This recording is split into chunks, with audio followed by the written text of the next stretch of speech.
Good morning to all. Welcome to my channel Gundemada vlogs. ఈరోజు ప్రముఖ నటి దేవికా రాణి గారి గురించి తెలుసుకుందామండి. మార్చి 30, 1908లో జన్మించారు. మార్చి 9, 1994లో మరణించారు.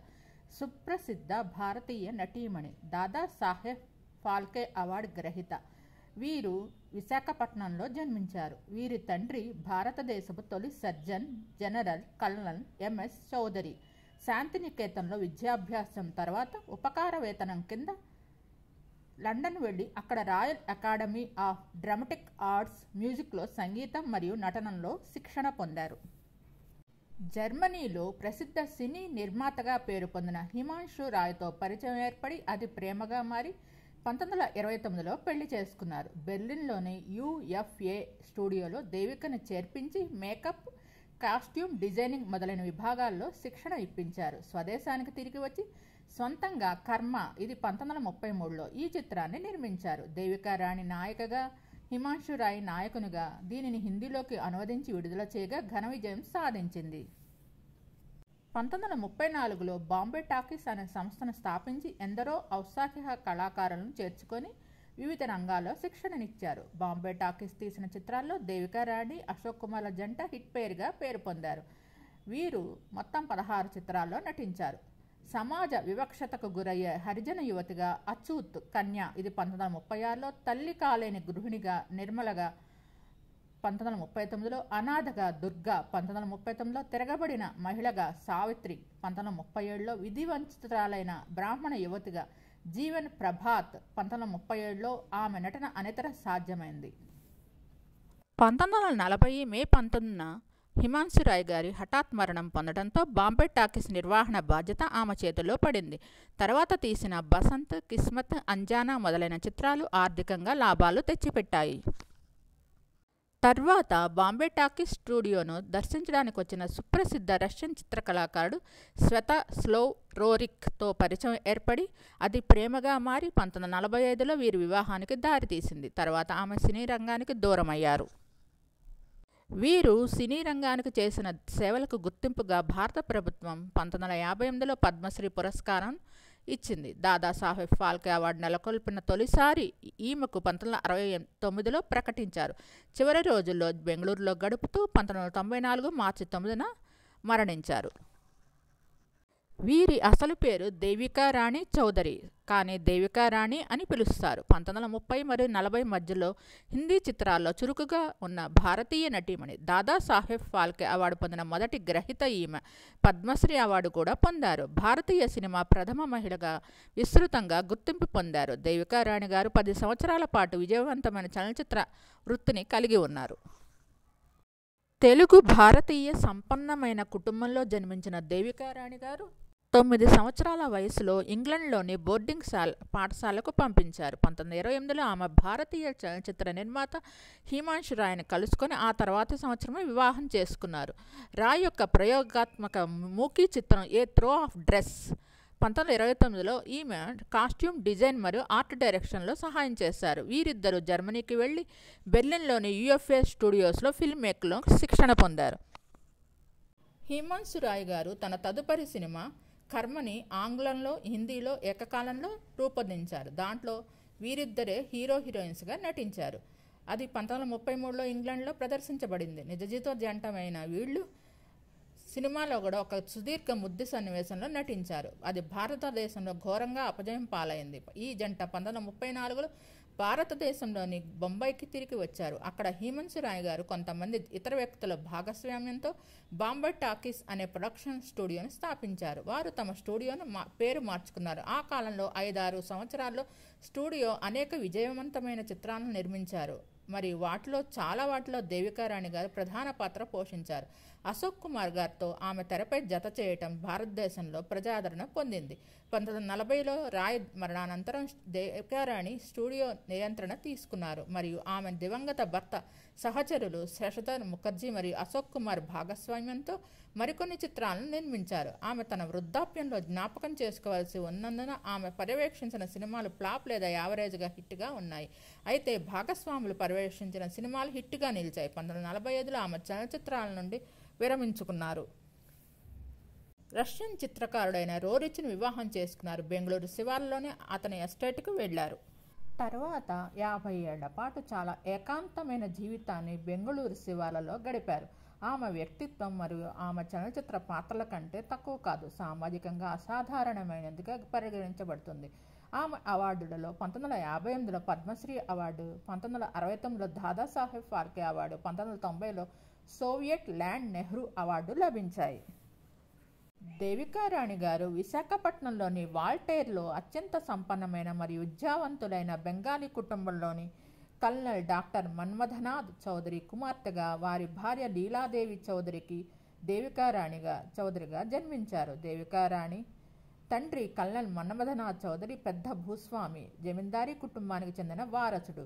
మెడ్రాస్ ప్రెసిడెన్సీకి మొదటి భారతీయ సర్జన్ జనరల్.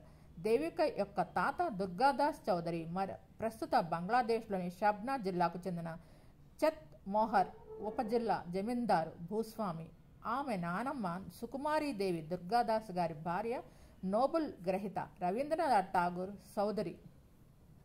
దేవిక తండ్రికి 5 సోదరులున్నారు. వారందరూ వారి స్వంత రంగాలలో ప్రధానంగా న్యాయశాస్త్రం, వైద్యం మరియు సాహిత్యాల్లో ప్రత్యేకత కలిగి ఉన్నారు. వారు బ్రిటిష్ రాజ్ సమయంలో కలకత్తా హైకోర్టు ప్రధాన న్యాయమూర్తి సర్ అశుతోష్ చౌదరి, జోగేష్ చంద్ర చౌదరి మరియు కుముదనాథ్ చౌదరి ఇద్దరు ప్రముఖ కలకత్తా ఆధారిత న్యాయవాదులు. ప్రమదనాథ్ చౌదరి ప్రసిద్ధ బెంగాలీ రచయిత మరియు డాక్టర్ సుహృదనాథ్ చౌదరి ప్రముఖ వైద్యులు. కాబోయే army staff chief Jayant Nath Chaudhary Devika యొక్క మొదటి బంధువు. వారి తండ్రులు ఒకరికొకరు సోదరులు. దేవిక తల్లి లీలాదేవి చౌదరి కూడా సమానంగా చదువుకున్న కుటుంబం నుండి వచ్చారు మరియు రవీంద్రనాథ్ ఠాగూర్ గారి యొక్క మేనకోడలు. ఈ విధంగా దేవికారాణి గారు తన తల్లిదండ్రుల ద్వారా కవి మరియు నోబెల్ బహుమతి గ్రహీత రవీంద్రనాథ్ ఠాగూర్తో సంబంధం కలిగి ఉన్నారు. ఆమె తండ్రి మన్మథనాథ్ చౌదరి రవీంద్రనాథ్ ఠాగూర్ సోదరి సుకుమారీదేవి చౌదరి కుమారుడు. దేవిక తల్లి లీలా చౌదరి ఇందుమతి దేవి చట్టోపాధ్యాయ కుమార్తె. వీరి తల్లి సౌదామిని దేవి గంగోపాధ్యాయ నోబెల్ గ్రహీతకు మరొక సోదరి. ఈ విధంగా దేవిక తండ్రి మరియు అమ్మమ్మ ఒకరికొకరు మొదటి నుంచి బంధువులు. రవీంద్రనాథ్ ఠాగూర్ యొక్క 2 సోదరీమణుల పిల్లలు. అంతేకాదు దేవిక యొక్క 2 మేనమామలు చీఫ్ జస్టిస్ సంతోష్ అశోష్ మరియు ప్రమదనాథ్. వారు మొదట కజిన్స్, తలిత్ సోదరుడి కుమార్తెలు. రవీంద్రనాథ్ ఠాగూర్ మేనకోడలు ప్రతినాదేవి చౌదరి సర్ అశుతోష్ చౌదరి భార్య, హేమేంద్రనాథ్ ఠాగూర్ కుమార్తె మరియు ప్రమదనాథ్ చౌదరి భార్య ఇందిరాదేవి చౌదరి సత్యేంద్రనాథ్ ఠాగూర్ కుమార్తె. ఈ విధంగా దేవికకు కోల్కతాలోని ఠాగూర్ కుటుంబ స్థానం మరియు బెంగాలీ పునరుజ్జీవన ఉద్యమంలో ప్రధానమైన జరానంగ్ సకోతో చాలా బలమైన కుటుంబ సంబంధాలు ఉన్నాయి. దేవికా రాణి గారు నటన మరియు సంగీతాన్ని అభ్యసించడానికి Royal Academy of Dramatic Art రాడాలో లండన్లోని రాయల్ అకాడమీ ఆఫ్ మ్యూజిక్లో చేరారు. ఆమె ఆర్కిటెక్చర్ మరియు టెక్స్టైల్ మరియు డెకర్ డిజైన్లో కోర్సులకు కూడా చేరారు మరియు ఎలిజబెత్ ఆర్డెన్లో శిక్షణ పొందారు. ఈ కోర్సులన్నీ ఒక్కొక్కటి కొన్ని నెలల వ్యవధిలో 1927 నాటికి పూర్తయ్యాయి మరియు దేవికారాణి టెక్స్టైల్ డిజైన్లో కూడా ఉద్యోగంలో కూడా జాయిన్ అయ్యారు. 1928లో దేవికారాణి గారు తన కాబోయే భర్త హిమాంశు రాయ్ను మొదటిసారిగా కలుసుకున్నారు. ఒక భారతీయ న్యాయవాదిగా మారిన చలనచిత్ర నిర్మాత అతను తన రాబోయే చిత్రం ఏ త్రో ఆఫ్ డైస్ చిత్రీకరణకు సిద్ధమవుతున్నారు. రాయ్ దేవిక యొక్క అసాధారణమైన నైపుణ్యాలకు ముగ్ధులయ్యారు మరియు నటిగా కాకపోయినప్పటికీ చిత్ర నిర్మాణ బృందంలో చేరమని ఆమెను ఆహ్వానించారు. ఆమె వెంటనే అంగీకరించింది. కాస్ట్యూమ్ డిజైనింగ్ మరియు ఆర్ట్ డైరెక్షన్ రంగాల్లో అతనికి సహాయం చేశారు. పోస్ట్ ప్రొడక్షన్ పనుల కోసం ఇద్దరు జర్మనీకి కూడా వెళ్లారు. అక్కడ ఆమె జర్మన్ చలనచిత్ర పరిశ్రమ యొక్క చలనచిత్ర నిర్మాణ సాంకేతికలను ప్రత్యేకంగా GW ఫాప్స్ మరియు ఫ్రిడ్జ్ లాంగ్లను గమనించే సందర్భం చేశారు. వారి చిత్ర నిర్మాణ పద్ధతుల ద్వారా ప్రేరణ పొంది ఆమె బెర్లిన్లోని యూనివర్సల్ ఫిల్మ్ AG స్టూడియోలో షార్ట్ ఫిల్మ్ మేకింగ్ కోర్సులో జాయిన్ అయ్యారు. దేవికారాణి ఫిల్మ్ మేకింగ్ యొక్క వివిధ అంశాలను నేర్చుకున్నారు మరియు సినిమా నటనలో ప్రత్యేక కోర్సు కూడా తీసుకున్నారు. దాదాపు ఆ సమయంలో వారిద్దరూ కలిసి ఒక నాటకంలో కూడా నటించారు. దీనికోసం వారు స్విట్జర్లాండ్ మరియు స్కాండినేవియన్ దేశాలలో అనేక ప్రశంసలు అందుకున్నారు. ఆ సమయంలో ఆమె Austrian theatre director max green heart production యూనిట్లో శిక్షణ పొందారు. 1929లో ఏ త్రో ఆఫ్ డైస్ విడుదలైన కొద్ది కాలానికే దేవికా రాణి మరియు హిమాంశు రాయ్ గారు వివాహం చేసుకున్నారు.